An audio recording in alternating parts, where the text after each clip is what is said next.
Muito bem, amigo telespectador, estamos de volta com o seu Boletim do Esportes aqui pela Terceira Via TV, mandando um abraço, inclusive, para o presidente do Conselho do Americano, Carlos Abreu, né? O advogado Isso. Carlos Abreu, para o conselheiro Luiz Carlos Gama, né? Grande ex-colega meu de ginásio, pessoa, empresário, tem uma filha que tem um comércio aqui em Campos, enfim. O pessoal do Americano está eufórico aí, mas depois nós vamos conversar no terceiro bloco sobre isso, que o Americano vai lançar, já está lançando aí, né? Vários títulos, várias séries, né? Série Ouro, Prata e Bronze, enfim. Né? Vai ser com certeza, a gente espera que seja um sucesso. Aí depois nós vamos conversar tudo isso no terceiro bloco, eu com Ailton. Ailton, boa tarde. Depois de um longo e tenebroso inverno, a sua presença aqui no estúdio é reclamada por todos, está compreendendo? Bom, vamos falar sobre o Flamengo, né? Que conseguiu um golzinho lá do menino Gabriel, que está se revelando aí, né? É verdade. Conseguiu se classificar aí. Boa tarde, Luiz. Boa tarde, amigo assinante. Na verdade, o Flamengo jogou na conta daquilo que precisava, né? Já tinha vencido o primeiro jogo por 1-0 e ontem, no Maracanã, com a presença de um bom público, conseguiu carimbar o passaporte para a semifinal. Né? Já quer dizer, repetiu o placar, né? Repetiu o placar e também não correu muito risco ontem, né? O Flamengo ontem se impôs, né? E não correu muito risco no jogo contra o América. Mas para o Flamengo, que está no crescente, é importante vitórias como essa, que dá, além da oportunidade de buscar o título na Copa do Brasil, faz com que o time esteja cada vez mais voltado para fugir do rebaixamento do campeonato brasileiro. Agora o nosso editor ali, o Davi, que é um flamenguista de carteirinha. Sim, dos 4 costados. É verdade. O Davi, ele ficou, aliás, como todo flamenguista, né? E nós também, assim como espectadores, ficamos impressionados com a cabeçada, né? O choque de cabeça do Alexandre, que afundou. Vai fazer uma cirurgia. Aqui o frontal, né? Isso. E afundou mesmo. Deve ter imagem, inclusive, ele deixando o estádio, preocupante isso. É verdade. Foi levado para o hospital direto. Foi levado para o hospital para poder ver a gravidade da situação, né? Porque no campo de futebol tem a ambulância, né? Toda preparada, mas nada melhor do que você estar já no hospital para qualquer tipo de situação, né? Ficar mais rápido o socorro para o jogador. E lá não tem nenhum fugitivo, não, né? Não, aqui que sai pé ante pé, para não fazer barulho. Exatamente. Pé ante pé, para não fazer barulho. Mas o Flamengo conseguiu um resultado importante, que o coloca, né, na semifinal. Já está definido o adversário, que vai ser o Atlético Mineiro, que fez um jogão ontem. Que coisa linda. Todo mundo ficou assim, né, mais feliz da vida. Não foi pela derrota do Corinthians, foi pela dancinha do Mano Menezes no jogo da ida, depois de 2-0. Ele fez uma dancinha e ontem ele dançou. Dançou. Então, o que eu achei interessante também, o Mano Menezes, ele é um cara que não faz força para ser simpático também com ninguém, né? Eu considero o Mano Muricy piorado. O Mano Menezes é uma dupla mesmo, podia ser uma dupla caipira. É uma mistura de Muricy com Dunga, na época. E na época, o Dunga de antigamente. Agora é o seguinte, o Mano Menezes é a segunda vez que ele faz isso no jogo.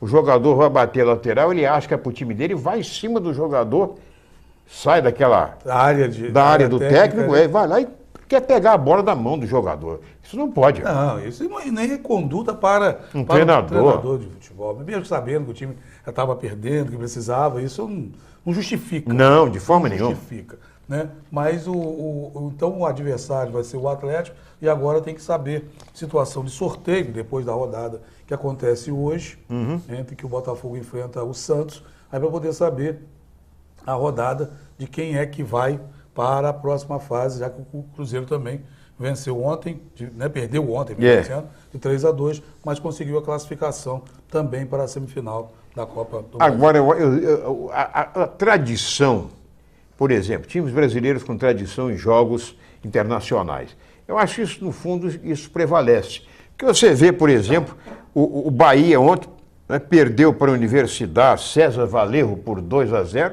acabou perdendo nos pênaltis. Isso. Não é? O Goiás, jogando com o Emelec, ganhou lá no Serra Dourada, o Emelec do Equador. O Goiás venceu por 1-0 e também perdeu nos pênaltis. É verdade. Na verdade, os times mais tradicionais, poucos clubes como o Goiás, o próprio Vitória, né, o Bahia, poucos disputam campeonatos internacionais. Yeah. E fica sem aquela situação da qualidade, a experiência de jogar uma competição a nível intercontinental e internacional. E tem mais, como diz, não é só aquela garra, aquela marra que tem os times sul-americanos. E mais um exemplo, o Emelec, vira e mexe, ele está na Libertadores.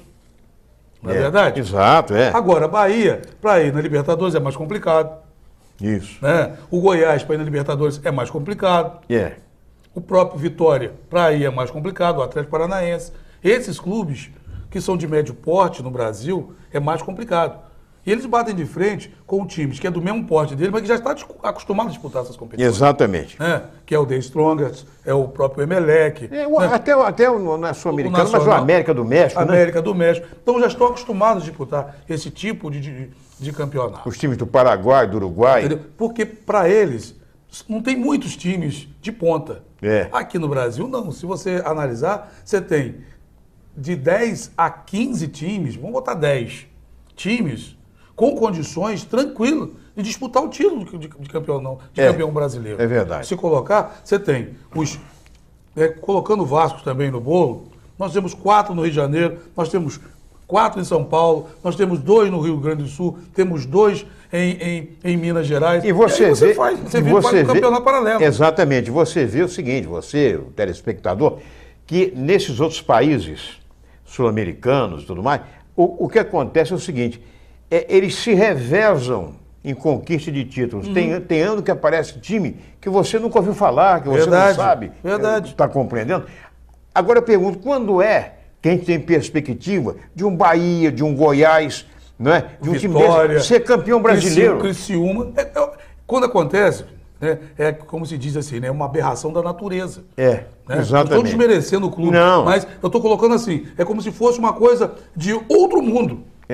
De chegar, principalmente agora com ponto corrido. Que quem tem um elenco mais fechadinho, mais encorpado, chega numa situação como essa. E quem não tem vai ficar ali na parte intermediária ou disputando para não cair. É o que acontece com esses clubes. Com diferente certeza. de lá. Um exemplo, porque na Argentina você tem 4 times. Se tiver 4 times disputando, River Plate, né? Por aí. Boca Juniors, né? Acabou. É igual na Espanha. Você vai esperar de quem? Quando aparece um Atlético de Madrid, um Atlético de Bilbao, é uma outra coisa, é outro fenômeno. Diferente. Mas quem é? Barcelona e Real Madrid. Só. Você não tem mais ninguém. E assim, exatamente. O italiano, reveza lá, aí você tem quem? A Internacional, né? A Juventus que às vezes vem, às vezes não vem. O Milan. Sabe se vai, se não vai. Acabou, rapaz. Não tem. Fazer aproveitar também, fazer assim, né? Exatamente.